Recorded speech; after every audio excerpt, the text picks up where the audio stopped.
Hey guys, stop scrolling. Because Donald Trump, yes, that Donald Trump is about to host Zohran Mamdani at the White House. And I swear, this is the most unexpected political collab since Joe Biden tried to collab with stairs. This meeting is happening. It's real.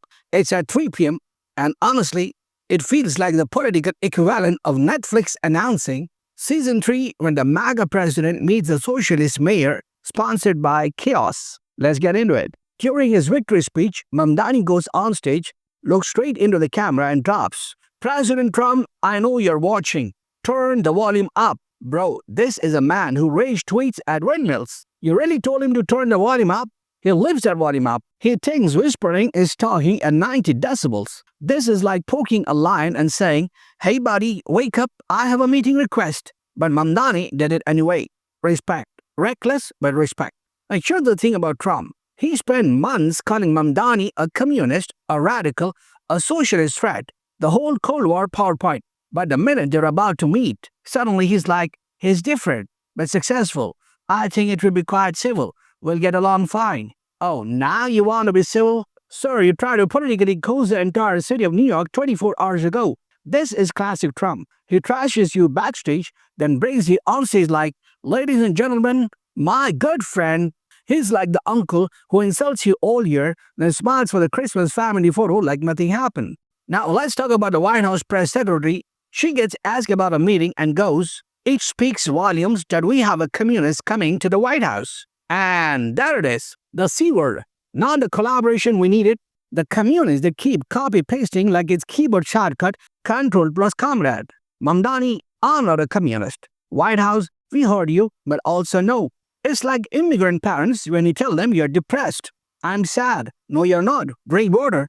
They're not listening, they're diagnosing. Mamdani goes, "It's not about me versus Trump. It's about New York City and the White House." Translation, I do not have time for WWE level beef.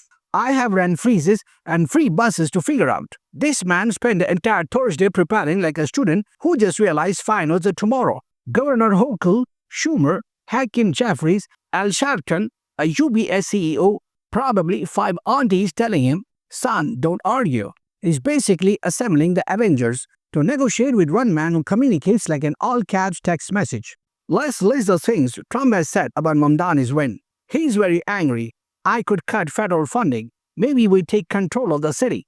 Take control of the city. Like his King Thanos, snapping his fingers and Manhattan turns into Trump Tower 2.0. Imagine being elected mayor and hearing the president say, "I might take your city like it's a parking spot." Bro, what? Mamdani is walking into this meeting like, "Hi, can we discuss public transit?" Wait, put down the Empire State Building.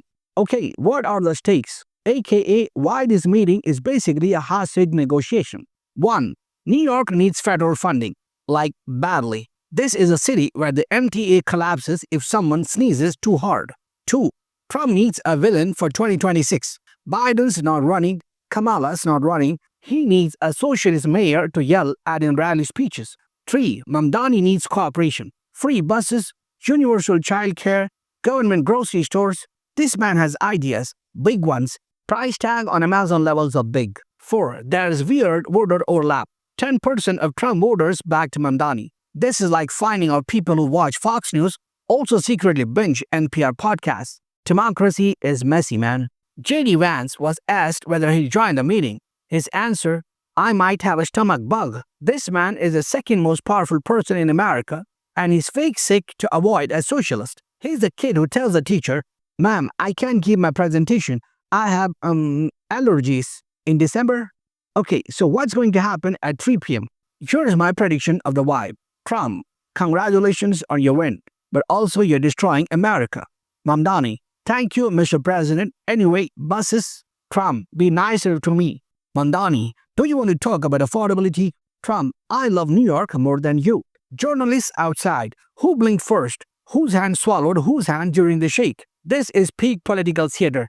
Broadway wishes it had this kind of drama. Now, why this meeting matters? This meeting is not going to solve New York. It's not going to solve America. It might not even solve lunch. But it is going to set the tone for the next 2 years. Trump wants to show he's strong. Mamdani wants to show he's serious. America wants to know if these two men can be in the same room without turning it into a podcast debate. This is the political version of a crossover episode where two characters from totally different shows suddenly meet, keeping up with the MAGA versus Socialists of New York.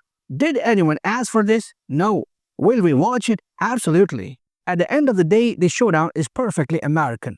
A president who thinks New York is his rebellious child. A mayor-elect who wants to freeze rent in the most expensive city in the country. A press secretary screaming communism. A vice president hiding behind a fake illness. And a 3 p.m. meeting that feels like the season finale of democracy. So yes, turn the volume up. Not because they say to, but because the political circus is back in town. And this episode is gonna be loud.